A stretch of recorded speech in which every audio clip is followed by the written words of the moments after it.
The transport ship Meridian's Edge shuddered as it dropped out of hyperspace, its hull groaning under the stress of emergency deceleration. Warning lights bathed the cargo bay in angry red pulses while automated systems announced hull breach protocols in 3 different languages. Wiped grease from his hands and crawled out from beneath the main engine housing, his tool belt clanking against the metal deck plating. "Another perfect landing by our esteemed pilot," he muttered, checking the engine diagnostics on his handheld scanner. The readings made him wince. They were lucky the ship hadn't torn itself apart during the jump. Had been working as a freelance mechanic for 6 months now, taking whatever jobs he could find on the outer rim colonies. It wasn't glamorous work, but it paid enough to keep him fed and moving toward the core worlds where better opportunities waited. At 32, he was getting too old to keep living ship to ship, but the galactic economy hadn't been kind to human workers lately. The cargo bay doors hissed open, revealing the docking platform of station. Through the atmospheric barrier, could see the usual collection of traders, smugglers, and desperate travelers that frequented these remote outposts. The station hung in the shadow of a gas giant, its lights flickering against the cosmic darkness like a lonely campfire. "All passengers and cargo handlers report to processing," announced the ship's AI in its maddeningly cheerful voice. "Welcome to station, gateway to the Vega sector." Shouldered his tool bag and joined the queue of beings shuffling toward the exit ramp. Most were human, but he spotted several with their distinctive blue-scaled skin, a family of furry, and what looked like a merchant in expensive robes. The galaxy was full of species these days, all trying to make their way in an increasingly connected universe. The processing center was a maze of scanners, customs booths, and waiting areas that smelled of recycled air, and too many different species packed into one space. Handed over his identification to a bored-looking human customs officer who barely glanced at the documents before waving him through. "Mechanic, huh?" the officer said, stamping papers. "Might want to check the job boards. Station's been having some technical difficulties lately." Nodded his thanks and made his way into the main concourse. Station was bigger than he'd expected, with multiple levels connected by transport tubes and moving walkways. Shops, restaurants, and service centers lined the corridors, their neon signs advertising everything from starship parts to exotic foods. The constant hum of machinery mixed with dozens of different languages created a backdrop of organized chaos. He found a cheap hotel near the industrial sector and paid for 3 nights in advance. The room was barely large enough for a bed and a small wash basin, but it was clean and the gravity worked properly. Set his bag down and activated the room's terminal to check the local job postings. Most of the available work was routine maintenance, the kind of simple repairs that local technicians could handle. But one posting caught his attention. The medical consortium was offering premium rates for someone willing to work in their xenobiology research facility. The pay was 3 times the going rate, which usually meant either dangerous work or something nobody else wanted to touch. Had always been curious about alien biology. During his engineering training on Earth, he'd taken several courses in comparative anatomy and bioengineering. Most mechanics stuck to machines, but found living systems just as fascinating as mechanical ones. The boundary between organic and artificial was getting every year anyway. The medical facility was located in the station's upper levels, far from the noise and grime of the commercial sectors.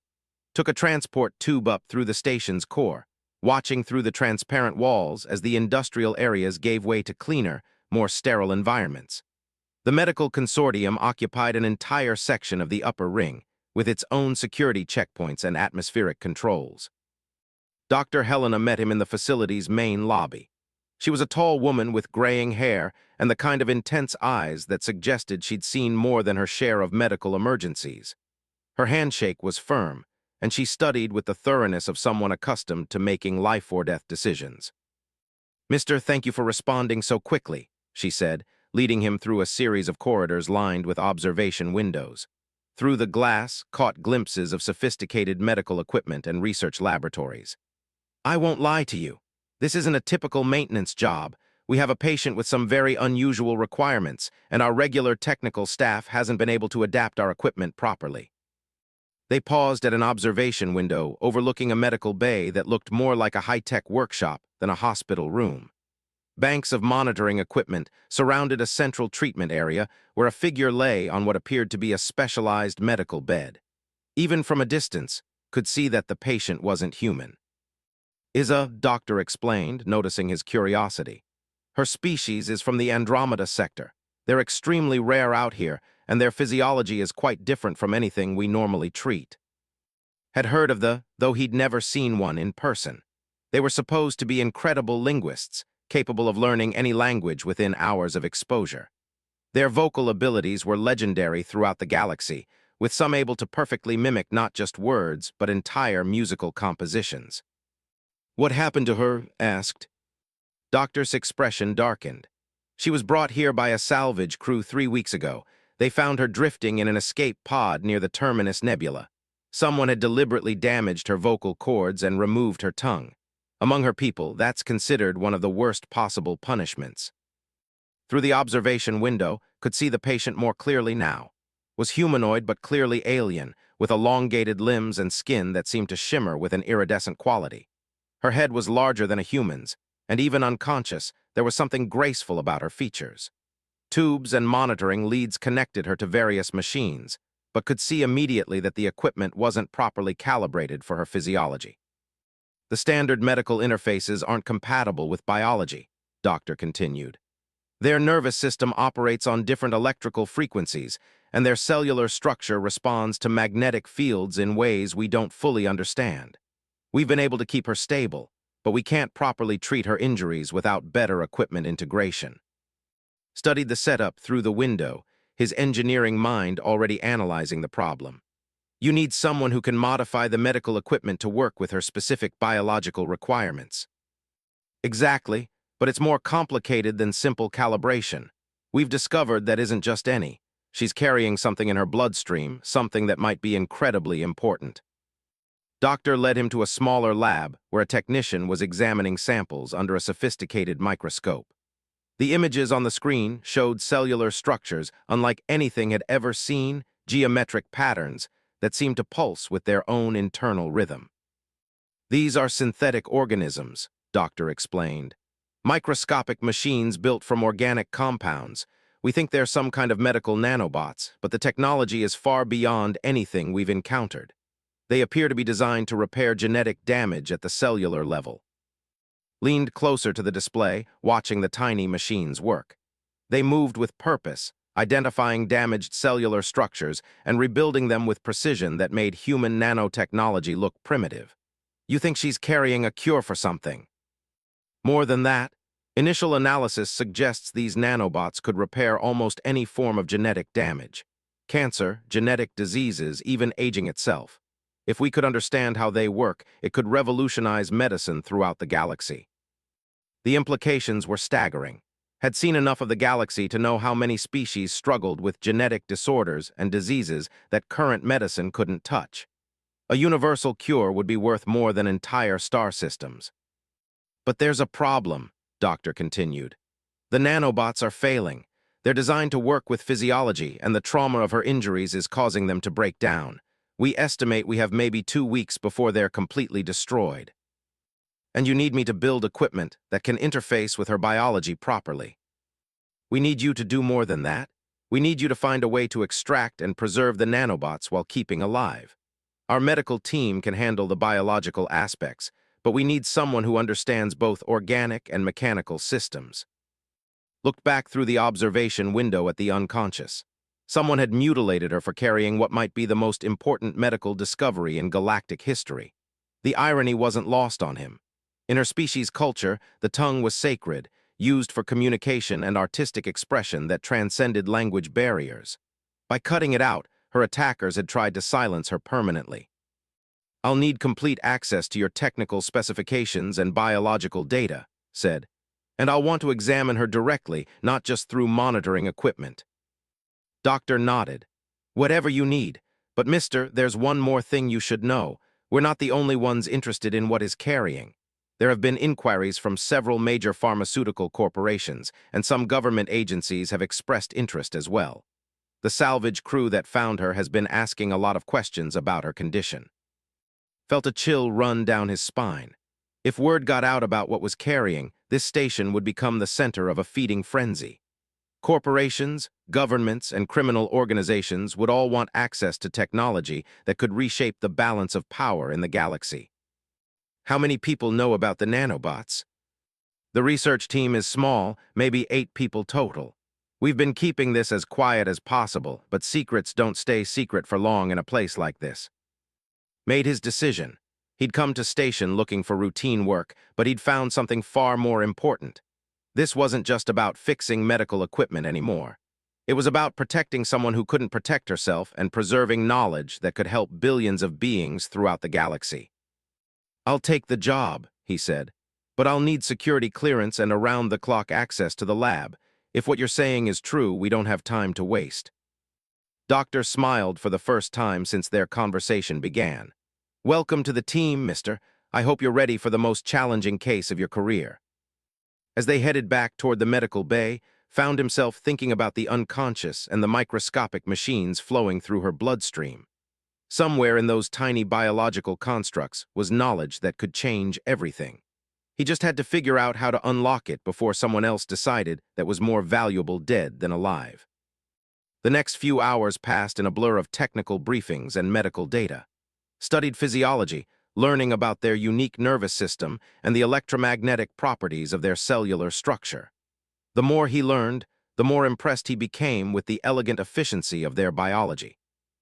Unlike humans, had evolved a distributed nervous system that allowed for incredible coordination between different parts of their body. Their vocal cords weren't just used for speech, but served as a kind of biological resonance chamber that could generate complex harmonic frequencies. The damage to his throat hadn't just taken away her ability to speak, it had disrupted her entire nervous system. The nanobots in her bloodstream were designed to work with this distributed system, using the natural electromagnetic fields generated by her cells to power their repair functions. But without proper vocal cord function, the nanobots were losing their energy source and beginning to break down. "It's like a feedback loop," explained to Doctor as they reviewed the data. "The nanobots need her vocal cords to function properly, but her vocal cords need the nanobots to heal. We have to find a way to break the cycle." Doctor pulled up a 3-dimensional display of vocal anatomy.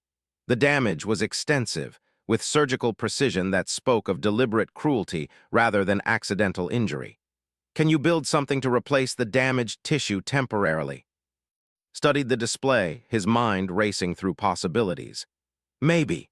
But it would need to be more than just a mechanical replacement. It would have to interface with her nervous system and generate the right electromagnetic frequencies." How long would something like that take to build? Calculated the requirements in his head. Custom biocompatible materials, electromagnetic field generators, neural interface components. With the right equipment and materials, maybe 4 days, but I'll need help and will have to work around the clock. As if summoned by their conversation, a soft chime indicated that someone was requesting entry to the lab.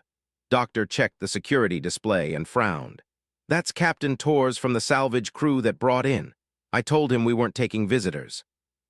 Through the security screen, could see a weathered man in a merchant marine uniform standing outside the lab entrance.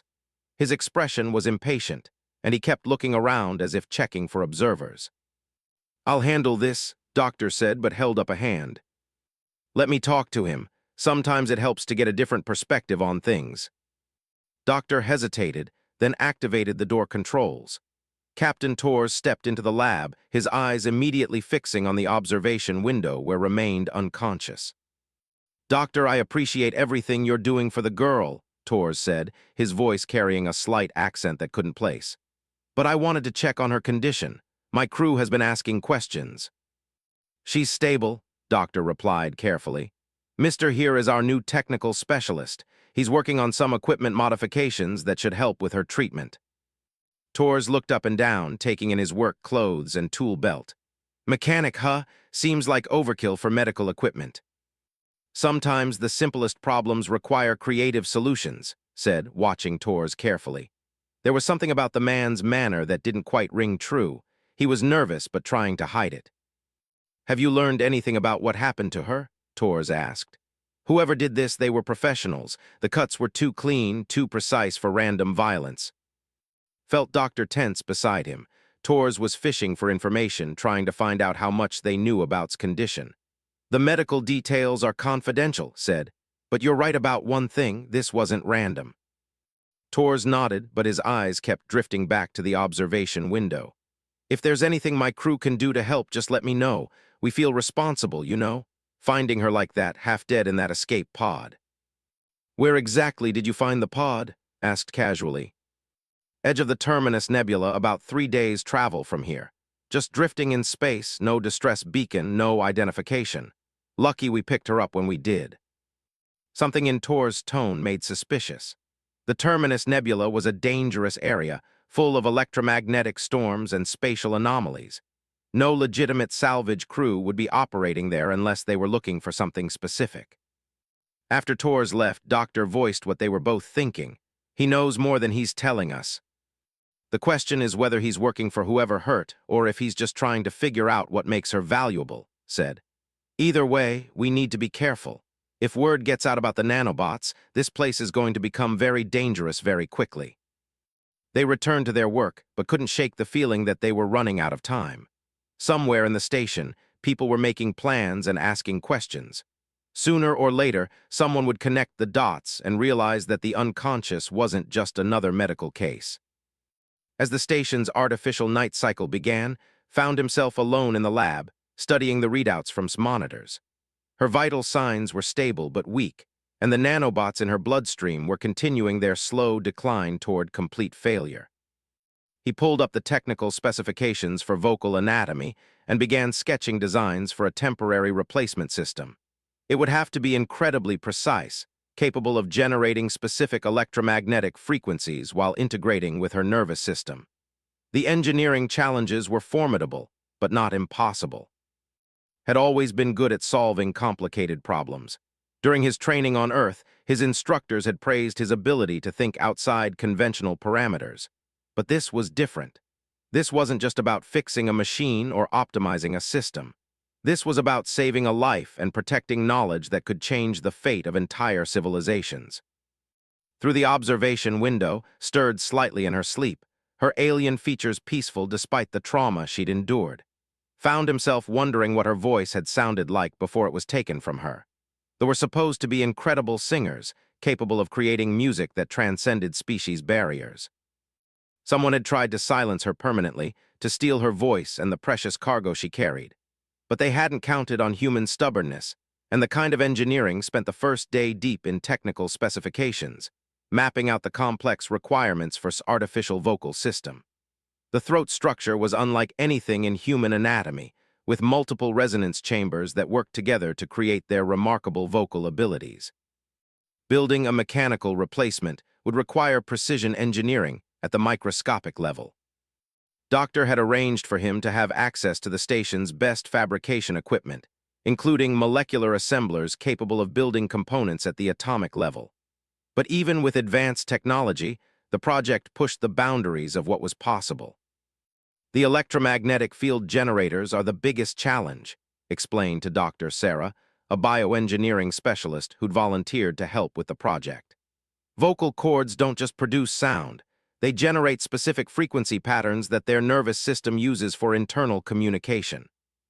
Sarah studied the holographic display showing preliminary design.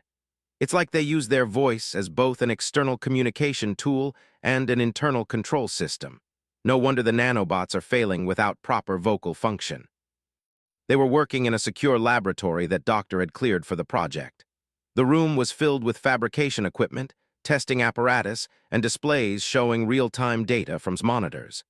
Every few minutes would check her vital signs, watching the slow but steady decline in activity. We're losing about 3% of functional nanobots per day, Sarah said, pulling up the latest analysis. At this rate, we have maybe 10 days before they're completely inactive. Nodded, making adjustments to his design specifications. Then we'd better work fast. Have you had any luck with the neural interface protocols? Sarah had been working on the software that would allow artificial vocal system to communicate with nervous system. It was delicate work, requiring precise calibration to avoid damaging her already traumatized neural pathways. I think I've got the basic framework, but testing is going to be tricky, We can't afford to make mistakes with her nervous system. A soft chime indicated someone was entering the lab. Looked up to see Doctor approaching with a worried expression. Behind her walked a man in an expensive suit that screamed corporate executive. "Sarah, I'd like you to meet Director James Harrison from Galactic Biosystems," Doctor said, her tone carefully neutral. "He's here to discuss our patient's case." Harrison was a tall, thin man with silver hair and the kind of confident smile that associated with politicians and used starship salesmen. He examined the laboratory equipment with obvious interest, his gaze lingering on the displays showing biological data. "Impressive setup you have here," Harrison said, extending a hand too. "I understand you're working on some innovative medical equipment modifications." Shook hands warily. Galactic Biosystems was one of the largest pharmaceutical corporations in the galaxy, with a reputation for aggressive acquisition of medical technologies. Their presence here couldn't be a coincidence.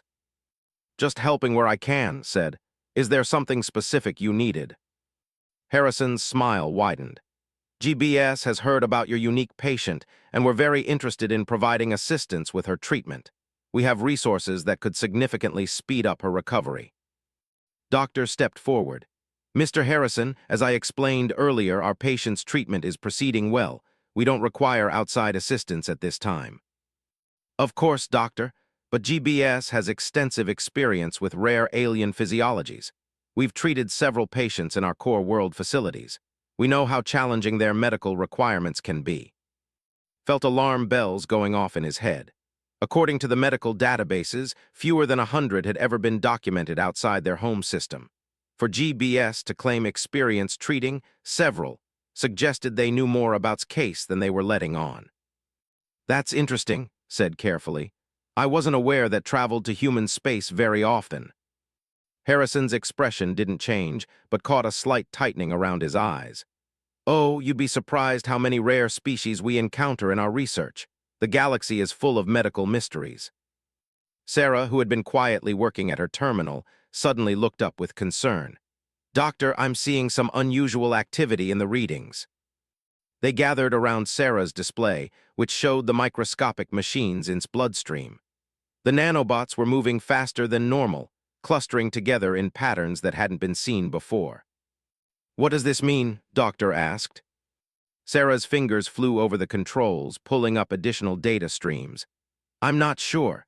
It's almost like they're responding to something, but I can't identify the stimulus." Harrison moved closer to the display, his corporate smile replaced by intense focus. "Fascinating. Have you considered that the nanobots might be responding to external electromagnetic fields?"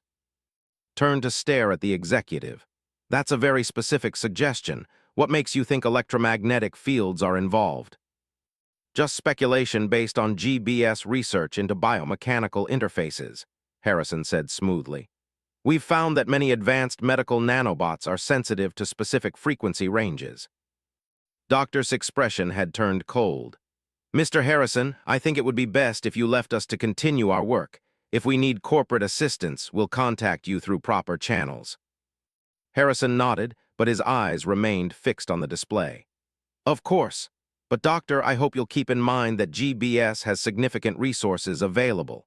If your patient's condition deteriorates, we could have her transferred to our main research facility within hours." After Harrison left, the lab fell silent except for the hum of medical equipment. Could see that everyone was thinking the same thing. Somehow, Galactic Biosystems knew about the nanobots. "We need to accelerate our timeline," said. "If GBS is sniffing around, it won't be long before other corporations and government agencies show up." Doctor nodded grimly. "I'll increase security around the lab, but our options are limited. This is a civilian medical facility, not a military installation." Looked at the data streaming from monitors. The nanobots had returned to their normal activity patterns, but the brief spike in activity was troubling. If they were responding to external stimuli, it suggested they might have defensive capabilities that nobody understood yet.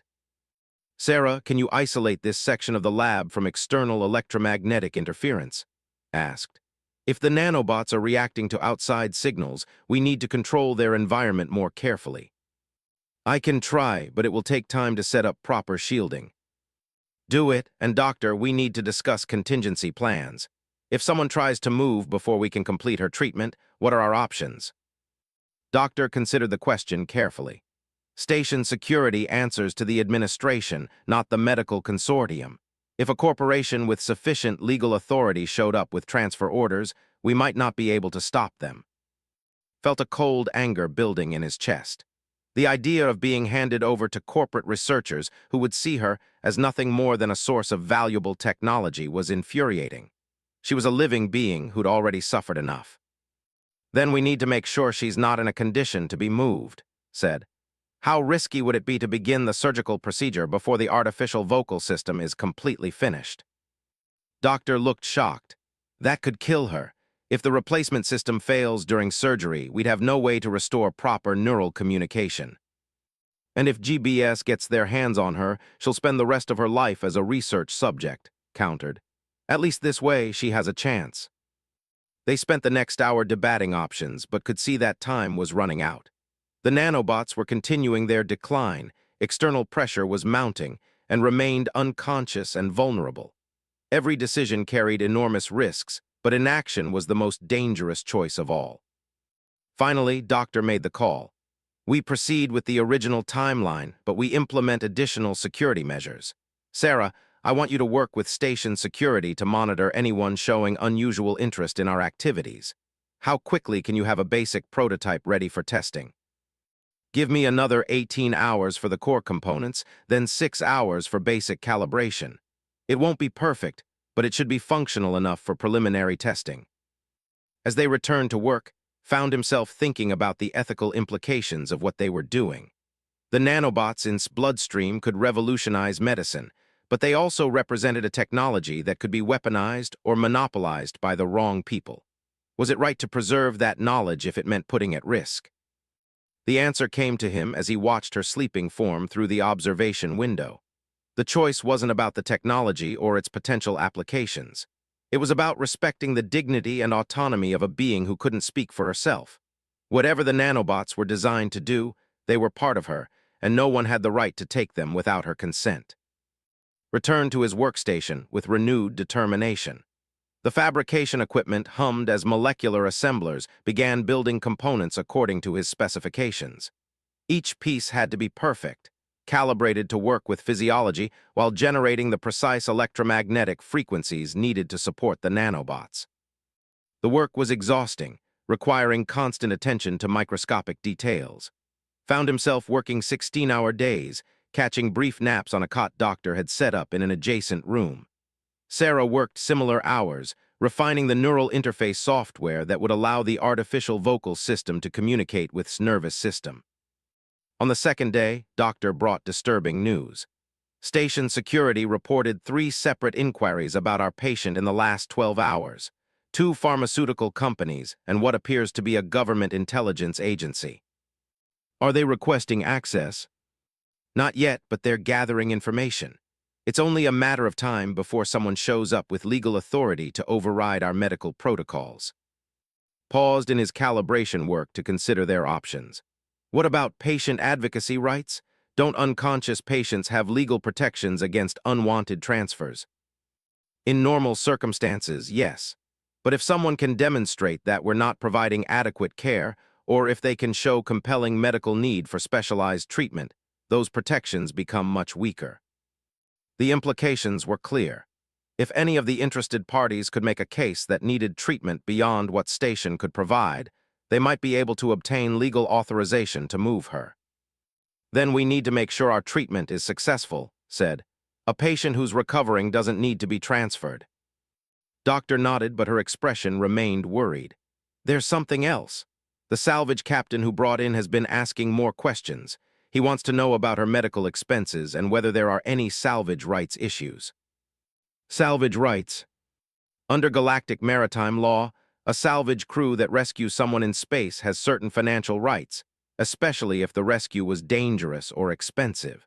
If Tors can establish a salvage claim, he might have legal standing to influence her medical treatment. Felt pieces clicking together in his mind. You think Tors knew what he was picking up when he found that escape pod? It's possible. The timing is too convenient. He finds her in one of the most dangerous regions of space, brings her to a station where corporate interests can easily access her, and now he's asking about salvage rights. The realization that they might have been set up from the beginning makes blood run cold. If Tors was working with one of the corporations, hadn't been rescued at all, she'd been delivered to her enemies. "We need to move faster," said, turning back to his equipment. "How long until the neural interface software is ready for integration testing?" "Maybe 6 hours," Sarah said.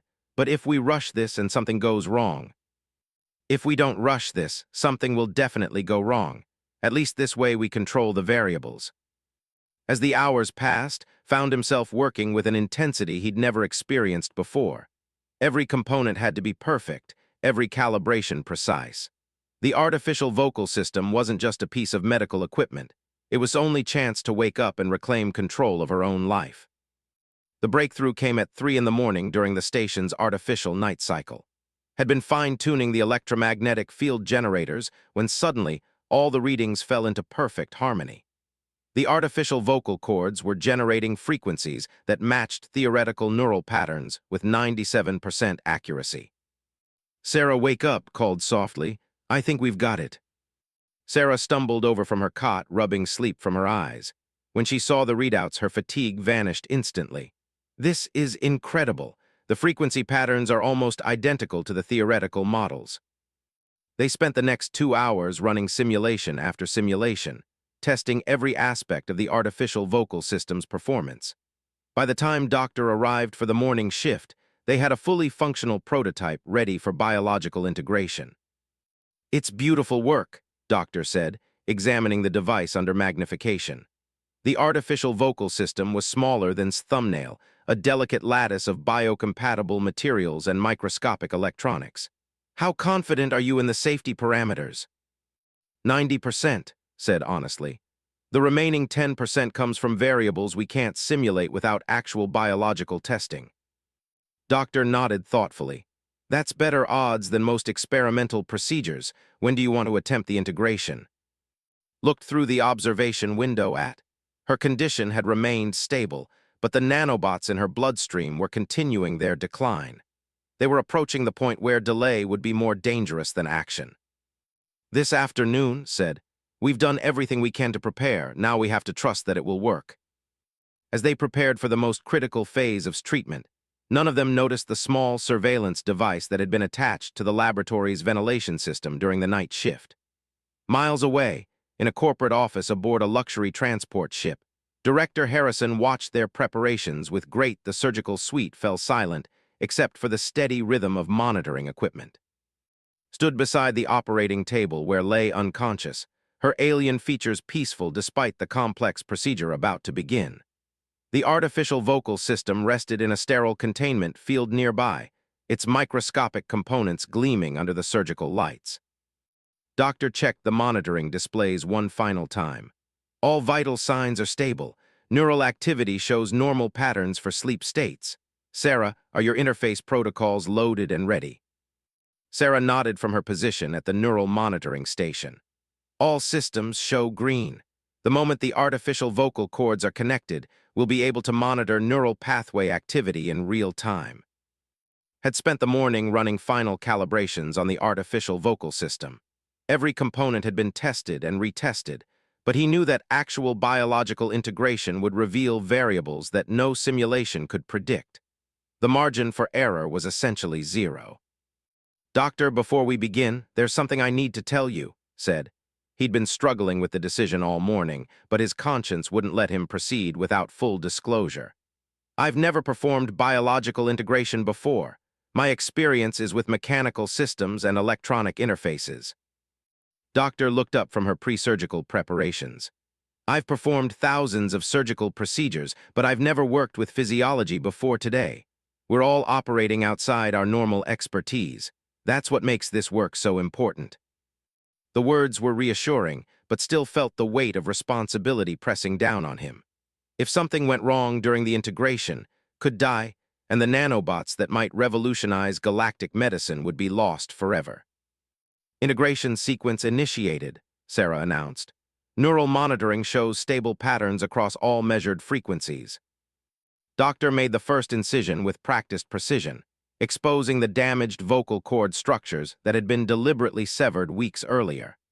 The extent of the damage was worse than the scans had suggested, with surgical precision that spoke of deliberate cruelty rather than accidental trauma. Whoever did this knew exactly what they were doing, Doctor observed grimly. They didn't just cut her tongue and vocal cords, they damaged specific neural pathways that connect to her distributed nervous system. Studied the exposed tissue through the surgical magnification system. The vocal anatomy was incredibly complex, with multiple resonance chambers connected by delicate neural networks. Rebuilding the connections would require precise placement of the artificial components. Beginning neural pathway mapping, Sarah announced. I'm detecting residual electrical activity along the damaged pathways. It looks like her nervous system is still trying to communicate through the severed connections. The surgical procedure continued with meticulous care. Doctor worked to clear away scar tissue and damaged neural material while prepared the artificial vocal system for integration. The device was smaller than he'd imagined when viewed in the context of anatomy, but its complexity was staggering. Neural interface connection in progress, said, guiding microscopic connectors into position along damaged neural pathways. I'm reading positive conductivity along all primary channels. The artificial vocal system came online gradually, its electromagnetic field generators synchronizing with natural neural rhythms. Watched the monitoring displays anxiously, looking for any sign of rejection or incompatibility. Field generation is stable, Sarah reported. Neural activity is increasing along the reconstructed pathways. I think it's working.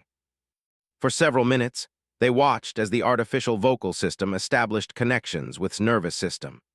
The integration was more complex than had anticipated, with feedback loops and adaptive responses that suggested the nervous system was far more sophisticated than current medical knowledge indicated.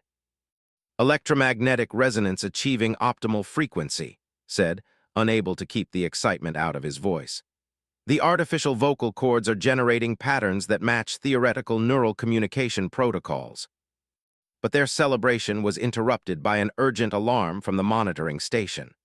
The microscopic machines in its bloodstream were responding to the restored neural communication, but not in the way they'd expected. Sarah, what's happening with the nanobots? Doctor asked, her attention divided between the surgical site and the monitoring displays. They're activating faster than projected, Sarah said, her voice tight with concern. Energy levels are spiking across all measured parameters. Watched in fascination as the nanobots throughout system began working with renewed vigor. The artificial vocal system was providing the electromagnetic energy they needed, but the sudden surge in activity was pushing them beyond normal operational parameters. Is this dangerous? Doctor asked. I don't know, Sarah admitted. The nanobots are working faster than we've ever seen, but their behavior is still within acceptable patterns. They're just more energetic. The surgical procedure continued, but found himself distracted by the readings. The tiny machines were not only repairing cellular damage at an accelerated rate, but also seemed to be adapting their behavior based on the artificial vocal system's electromagnetic output. Doctor, I'm seeing something unusual in the structure analysis, Sarah said. They appear to be replicating. Everyone in the surgical suite froze. Self-replicating nanobots were the stuff of science fiction nightmares, capable of consuming entire ecosystems if they malfunctioned. But the readings suggested that nanobots were creating new copies of themselves using raw materials from her own cellular structure. Are they out of control? Asked, his hands poised over emergency shutdown controls. Sarah studied the data streams carefully. No, the replication appears to be controlled and purposeful. They're creating specialized variants designed for specific repair tasks. Had never seen anything like it. The nanobots weren't just repairing damage. They were evolving and adapting to address problems that their original programming might not have anticipated. It was a level of artificial intelligence that surpassed anything in human technology. Surgical integration complete, Doctor announced, sealing the incision site with biocompatible adhesives.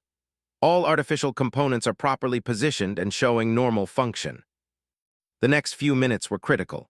If the artificial vocal system was going to fail or cause rejection responses, it would happen during the initial post-surgical period. Monitored every reading, watching for signs of trouble. Neural activity is stabilizing, Sarah reported. The artificial vocal system is maintaining proper electromagnetic field generation. I think we did it. But their success was interrupted by an urgent communication from station security. Doctor activated the lab's communication system to receive a message from Chief Security Officer. Doctor, we have a situation developing. A corporate transport ship just docked with legal authorization to conduct medical inspections of alien patients. They're requesting immediate access to your facility. Felt his stomach drop. How long before they get here? Maybe 20 minutes if we can delay them with administrative procedures, replied. But they have legitimate legal authority. I can't stop them indefinitely. Doctor looked at Sarah. Can we wake her up? I don't know, Sarah said. The nanobots are still adapting to the new neural pathways. Forcing consciousness before the integration is stable could cause permanent damage. Studied's unconscious form. After everything they'd been through, the idea of corporate researchers taking her away before she could wake up and speak for herself was unbearable. We have to try, said. Sarah, can you initiate partial consciousness protocols? It's risky but possible. If the artificial vocal system is working properly, it should support basic neural functions. Doctor made the decision. Do it. We can't let them take her while she's unconscious and defenseless. Sarah began the delicate process of reducing the sedatives keeping unconscious while monitoring her neural activity for signs of distress. The artificial vocal system would have to support not just her biological functions, but also her return to consciousness. Neural activity increasing, Sarah reported. The artificial vocal cords are responding to higher brain function demands. Electromagnetic field generation is adapting automatically. Watched in amazement as the artificial system adjusted its output to match changing neural requirements. It was working better than he'd dared to hope, demonstrating an adaptability that surpassed his original design specifications. Consciousness emerging, Doctor said, monitoring vital signs. Heart rate and brain activity indicate she's beginning to wake up. The first sign was a subtle shift in breathing pattern. Then her eyes began moving beneath closed eyelids, indicating REM sleep patterns associated with consciousness emergence. Finally, her eyes opened, revealing irises that seemed to change color in the surgical lighting. Looked around the surgical suite with obvious confusion and fear. Her mouth moved as if trying to speak, but only silence emerged. The realization that she couldn't produce sound caused her to panic, her vital signs spiking dangerously. It's all right, Doctor said soothingly, though she knew couldn't understand English without her natural vocal translation abilities. You're safe. We've been helping you. Stepped forward, an idea forming in his mind. If the artificial vocal system could generate electromagnetic frequencies that matched neural patterns, it might be possible to communicate directly through electromagnetic transmission rather than audible speech. Sarah, can you modify the vocal system output to generate communication frequencies rather than just neural support frequencies? Maybe. What are you thinking? Use electromagnetic fields for internal neural communication. If we can modulate the artificial vocal system to carry information rather than just energy, we might be able to communicate with her directly.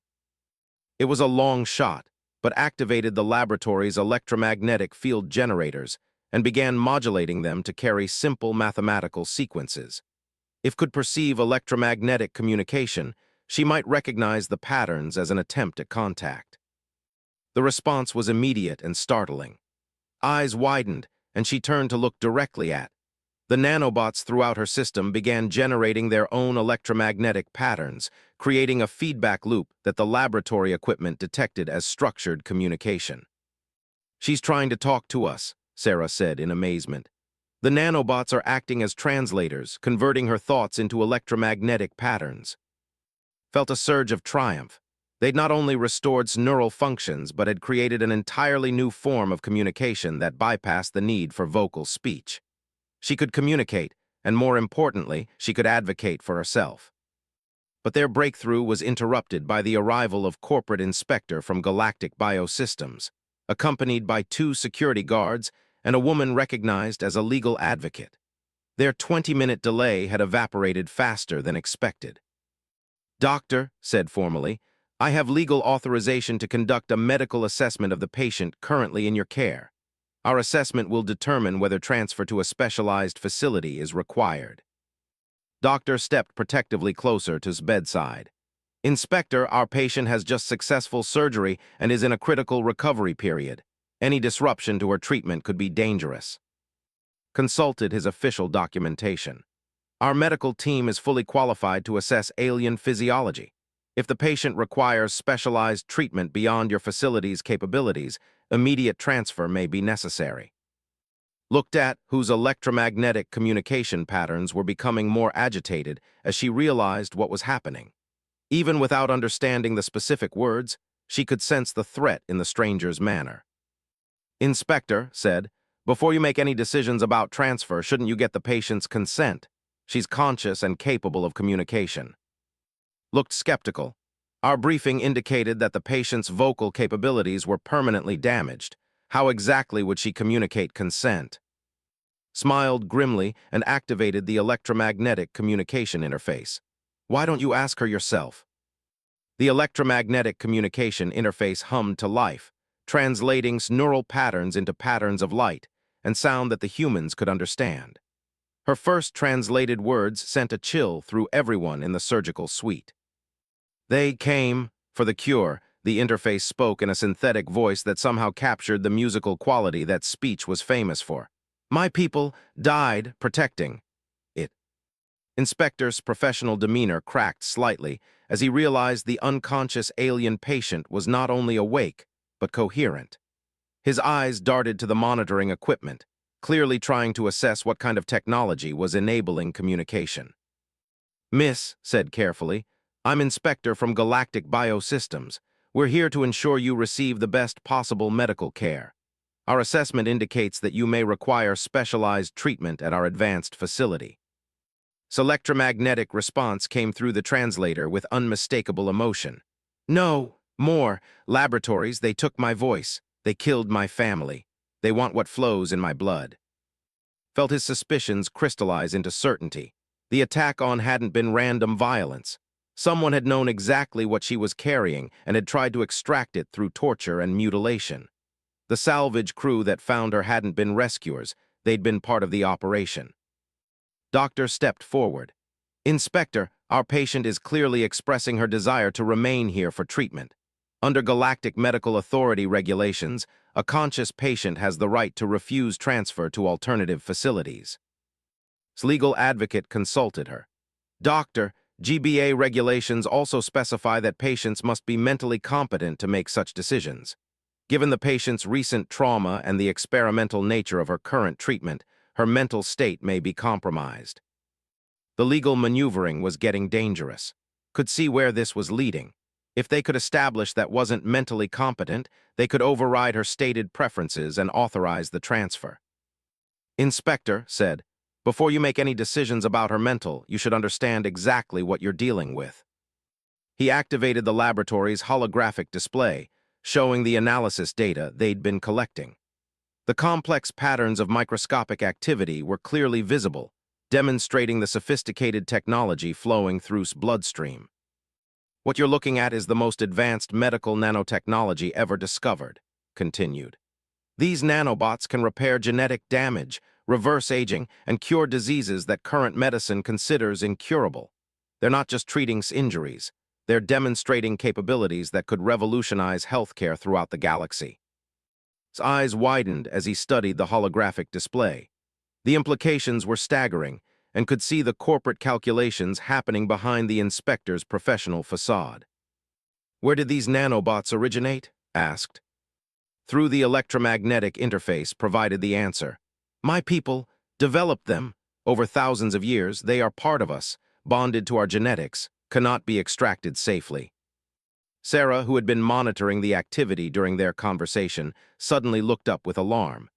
"The nanobots are responding to stress patterns. Some emotional state is affecting their behavior." On the displays, they could see the microscopic machines throughout system becoming more active, almost agitated. Their normal repair patterns were shifting into something that looked more like defensive configurations. "What does that mean?" Doctor asked. "I think the nanobots have built-in security protocols," said, studying the changing patterns. "They're designed to protect themselves from extraction or unauthorized access." As if to confirm his hypothesis, next communication carried a note of warning. "The nanobots will not survive. In alien hands, they are bonded to neural patterns, to my family's genetic code." Stepped closer to the monitoring displays, his corporate interest clearly overriding his legal authority. "Surely the nanobots can be adapted for human physiology, with the right research and development." "No," interrupted, her electromagnetic communication growing stronger as the artificial vocal system adapted to her emotional state. "Many tried, many died. The nanobots reject foreign genetics violently." Felt pieces of the puzzle falling into place. The attack on hadn't been just about stealing the nanobots. It had been about forcing her to reveal how to adapt them for non-physiology. The torture and mutilation had been interrogation techniques designed to break her resistance. "Inspector," Doctor said firmly, "I think you need to understand something. Our patient is not just a medical case. She's the survivor of what appears to be a war crime, possibly genocide, committed specifically to obtain the technology she carries." His legal advocate whispered something in his ear, but his attention remained fixed on the displays. "Doctor, regardless of how she came to be here, GBS has both the resources and the moral obligation to study this technology. The potential benefits to galactic civilization are enormous.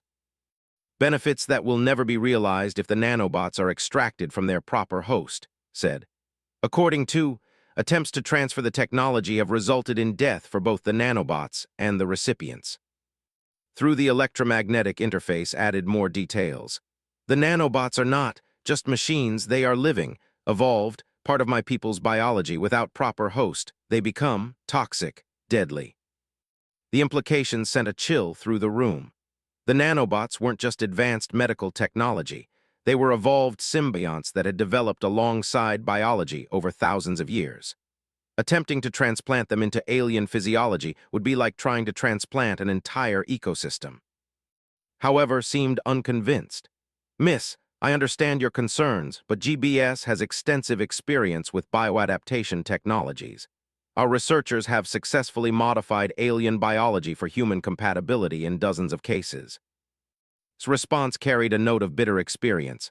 "Other corporations said same. The research stations, on our outer worlds, full of dead subjects, human." The revelation hit like a physical blow. The attack on people hadn't been an isolated incident. It had been part of a systematic campaign to extract their technology, with multiple corporations conducting illegal research on captured subjects. "Inspector," said, his voice tight with controlled anger, "are you telling us that GBS has been involved in unauthorized medical experimentation on subjects?" His professional composure finally cracked. "Any research conducted by GBS has been within legal parameters and with proper subject consent." "Consent obtained through what methods?" Doctor asked pointedly. The question hung in the air as everyone realized the implications. If corporations had been capturing and experimenting on subjects, then's case wasn't about medical treatment at all. It was about corporate espionage and possibly genocide. Sarah, who had been quietly monitoring the activity, suddenly spoke up. "The nanobots are doing something new. They're creating some kind of data structure in their collective behavior." On the displays, they could see the microscopic machines throughout system organizing themselves into complex patterns that pulsed with coordinated activity. It was unlike anything they'd observed during the previous days of monitoring. "What kind of data structure?" asked. "I'm not sure, but it's sophisticated, almost like they're creating a backup copy of their own programming." Through the electromagnetic interface provided the explanation. "The nanobots are recording everything they have learned about the attacks, about the corporations, about the genocide of my people." The revelation that the nanobots were not just medical tools, but also witnesses to war crimes changed everything. They carried within their microscopic memory banks evidence of atrocities that could expose the illegal activities of multiple galactic corporations. Stepped back from the monitoring displays, his face pale. This conversation is getting beyond my authority. I need to contact my superiors. I don't think so, came a new voice from the laboratory entrance. Captain Torres stood in the doorway, but he wasn't alone. Behind him were three armed individuals in military-grade body armor, their weapons drawn and ready. Captain Torres, Doctor said carefully, what is the meaning of this? Torres smiled, but there was no warmth in his expression. Sorry, Doc, but the game's changed. My employers are very interested in our friend and her little passengers. Realized with sinking certainty that their worst fears had been confirmed. Torres hadn't been a legitimate salvage operator. He'd been working for whoever had attacked people, and his role had been to deliver her to a location where the nanobots could be extracted. The medical consortium will never authorize the transfer of an unwilling patient, Doctor said, but her voice lacked conviction. The medical consortium doesn't have a choice, Torres replied. My associates have legal authorization from the Colonial Development Authority. This station falls under their jurisdiction when it comes to matters of galactic security. One of the armed individuals stepped forward, revealing identification that confirmed Spheres. The Colonial Development Authority had extensive powers when it came to alien technology that might affect human security interests. Doctor, the CDA agent said, under Emergency Protocol 7, we are authorized to secure any alien technology that poses potential security risks to human colonies. The patient will be transferred to a secure facility for proper evaluation. Through the electromagnetic interface, communication carried desperate urgency. The nanobots, they are preparing. Final protocol, if extraction is attempted. They will. Her message was cut off as one of Tor's associates activated some kind of electromagnetic jamming device. The communication interface sparked and went silent, leaving isolated once again. Felt rage building in his chest. They'd worked so hard to give back her voice, and now it was being stolen from her again. But as he looked at the monitoring displays, he realized that the nanobots were still active and still following their own agenda. The microscopic machines were preparing for something, organizing themselves into patterns that suggested coordinated action. Whatever had been trying to tell them about a final protocol was apparently still in progress. Agent said carefully, before you do anything irreversible, you should understand that the nanobots have defensive capabilities. If they perceive a threat to their host, they might respond in ways that could be dangerous to everyone in this facility. The CDA agent looked at the monitoring displays with new concern. What kind of defensive capabilities? Wasn't entirely sure, but based on what they'd observed, the nanobots were far more sophisticated than simple medical devices. They're evolved organisms with complex behavioral patterns. If they feel threatened, they might do anything from shutting down completely to releasing toxic compounds. It was partially bluff, but the agent's hesitation suggested that had touched on real concerns. The last thing anyone wanted was to trigger some kind of biological weapon in a civilian medical facility. Agent Torres said impatiently, we have our orders. The patient needs to be transferred regardless of potential complications. But Agent was studying the displays with growing alarm. The microscopic machines were definitely preparing for something, and their activity patterns were unlike anything in CDA security briefings. Captain Torres said slowly, I think we need to reassess our approach. If these nanobots pose a security risk, we may need to implement containment protocols rather than transfer procedures. The conversation was interrupted by an urgent alarm from the station's general communication system. All personnel, this is Station Command. We are receiving multiple incoming ships requesting immediate docking clearance. All section chiefs report to command immediately. Through the laboratory's external viewing port, could see running lights approaching the station from several different directions. Whatever was happening, station was about to become a very crowded and dangerous place. The battle for freedom and the technology she carried was about to escalate beyond anything they'd imagined. The next few minutes would determine not just fate, but the future of the most important medical discovery in galactic history. And for the first time since finding her unconscious and mutilated, she would have a voice in her own destiny. The next phase of his plan was already in motion that had carried humanity to the stars, rolled up his sleeves and got back to work. He had 4 days to build something that had never be. The station shuddered as multiple ships docked simultaneously, their arrival unscheduled and clearly urgent.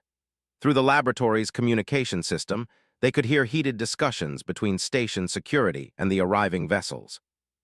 Recognized corporate call signs, government agencies, and what sounded like military designations. Agent activated his communication device, speaking in urgent whispers to his superiors. Captain Torres checked his sidearm while his associates maintained their positions around the laboratory, but was watching the displays, where something extraordinary was happening. The microscopic machines in his bloodstream had organized themselves into a complex network that pulsed with coordinated activity. Despite the electromagnetic jamming that had silenced her voice, the nanobots were apparently capable of independent action. Doctor said quietly, "Look at the patterns. They're creating some kind of transmission array." Sarah, who had been maintaining nervous silence since the armed agents arrived, suddenly gasped. "They're broadcasting. The nanobots are generating electromagnetic signals that our equipment can detect from across the laboratory." Agent spun around to stare at the displays. "What kind of signals?" "Complex data streams," Sarah replied, her fingers flying over the monitoring controls. "It looks like they're transmitting their complete memory banks, including everything they've recorded about its experiences." The implications hit everyone simultaneously. The nanobots weren't just witnesses to war crimes. They were actively broadcasting evidence of those crimes to anyone with the equipment to receive and decode their transmissions. "Can you stop the transmission?" Torres demanded. "The nanobots are using its entire nervous system as a broadcast antenna," Sarah explained. "Stopping them would require shutting down her neural activity completely." Through the observation window, they could see lying motionless on the medical bed, but her vital signs indicated intense internal activity. The artificial vocal system that had built was now serving as a signal amplifier, boosting the nanobots' transmission range far beyond their normal capabilities. Agent received an urgent communication that made his face go pale. "We have a problem. The incoming ships include vessels from the diplomatic corps.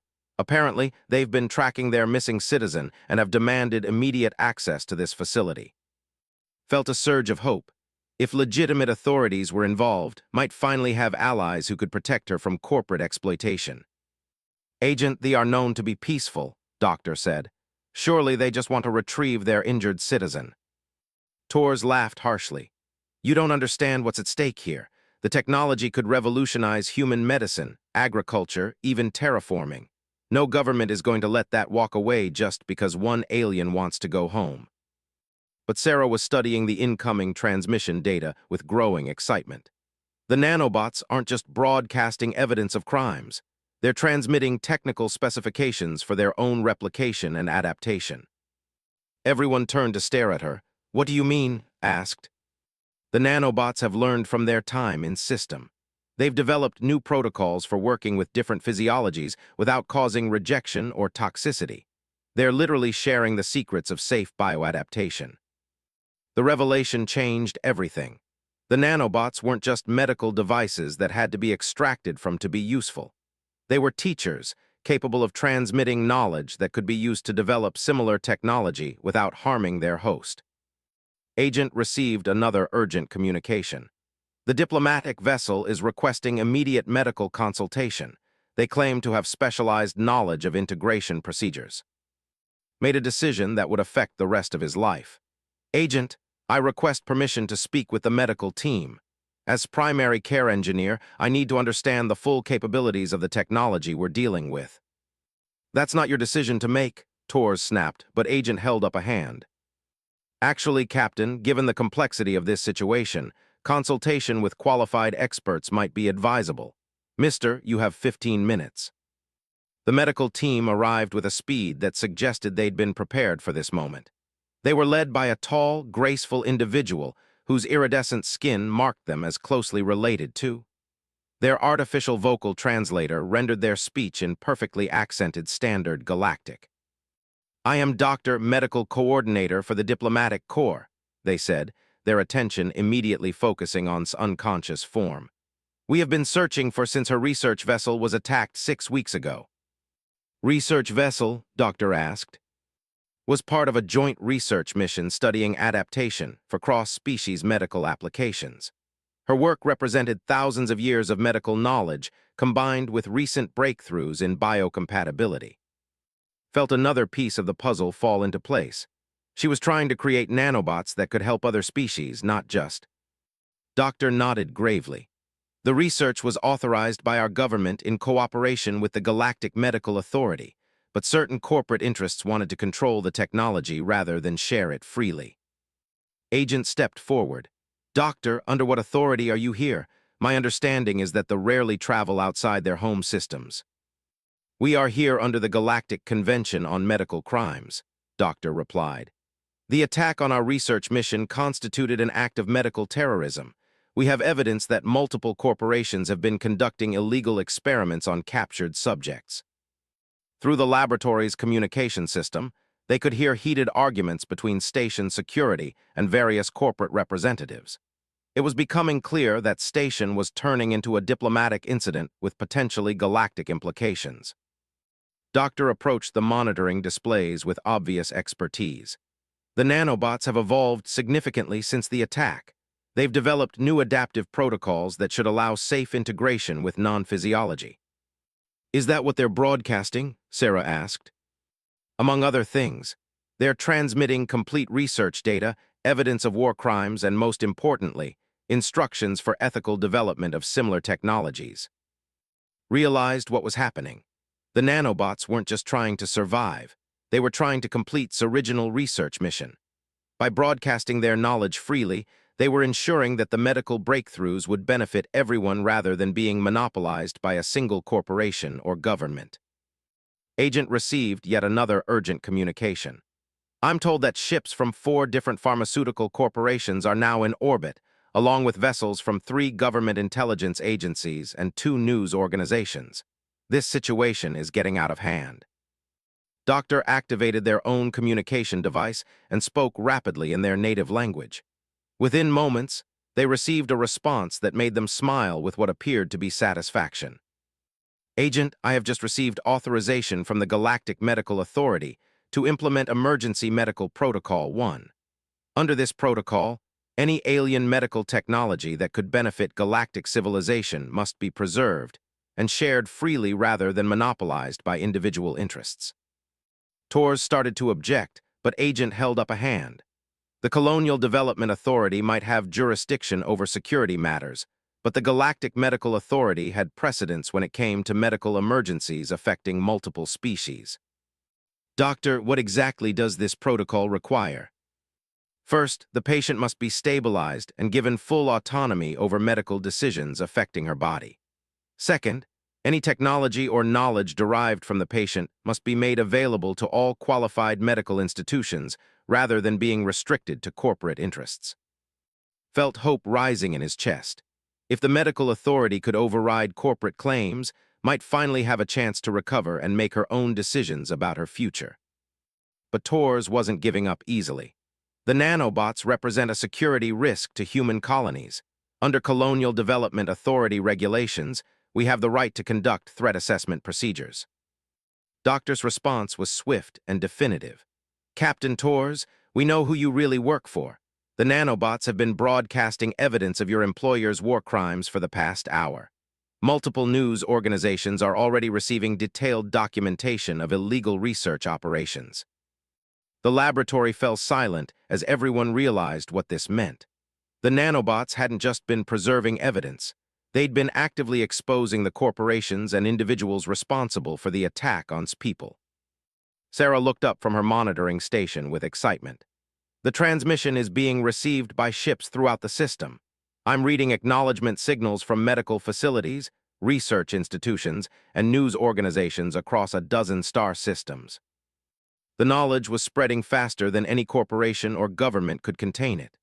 Within hours, medical researchers throughout the galaxy would have access to technology, making it impossible for any single entity to monopolize the discoveries. Agent made a decision that effectively ended the standoff. Captain Tors, given the diplomatic complications and the fact that the technology is already being disseminated publicly, I'm suspending the transfer operation pending review by higher authorities. Tors started to protest, but his communication device chimed with an urgent message. After reading it, his expression turned grim. My employers are withdrawing from this operation. Apparently, they're facing some serious legal challenges. As the immediate crisis passed, approached bedside where Doctor was examining the artificial vocal system with professional interest. This is remarkable work, Doctor said. You've created an interface that not only supports her biological functions, but actually enhances the nanobot's capabilities. Will she be all right? Asked. Better than all right. The artificial vocal system has given the nanobots access to capabilities they never had in their original configuration. She'll not only recover completely, but she'll be able to continue her research more effectively than before.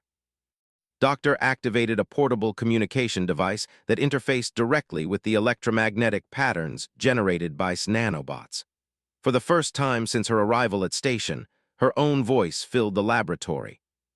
She said, her words carried by harmonics that no human vocal cords could produce. Thank you for giving me back my voice. But more than that, thank you for helping me complete my people's work.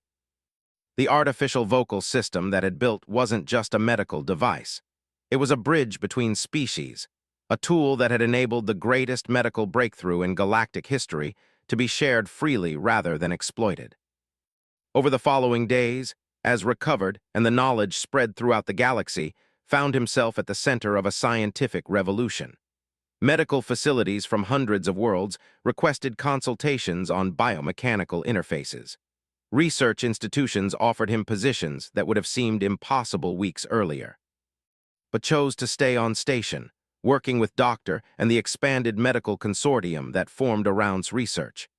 Together, they developed training programs for engineers and doctors throughout the galaxy, teaching them how to build interfaces between biological and mechanical systems. Her voice restored and her research vindicated, became an ambassador for cross-species medical cooperation. The nanobots in her bloodstream continued to evolve and adapt, developing new protocols for helping species that had never encountered such technology before. The corporations and government agencies that had tried to monopolize the technology found themselves facing war crimes tribunals and diplomatic sanctions. The evidence broadcast by the nanobots had exposed illegal research operations on dozens of worlds, leading to the liberation of countless alien subjects who had been held for medical experimentation. 6 months after arriving at station as a simple freelance mechanic, stood in a laboratory that had become the center of galactic medical research.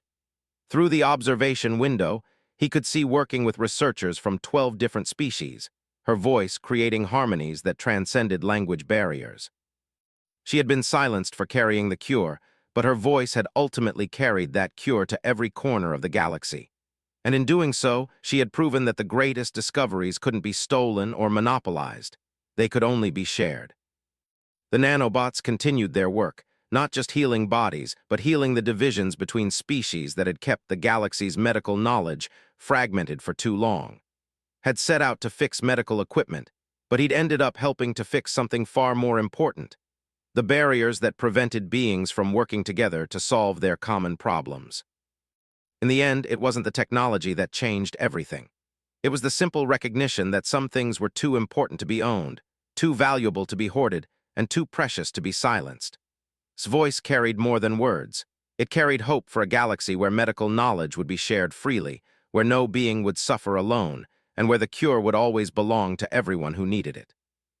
The revolution had begun not with weapons or politics, but with a human mechanic who believed that every being deserved to have their voice heard, and an alien woman who had carried hope in her bloodstream through the darkest moments of her people's history. Together, they had given the galaxy a gift that no corporation could steal and no government could contain: the knowledge that healing was not a commodity to be bought and sold, but a fundamental right that belonged to all living beings. As watched built before, the real work was just beginning.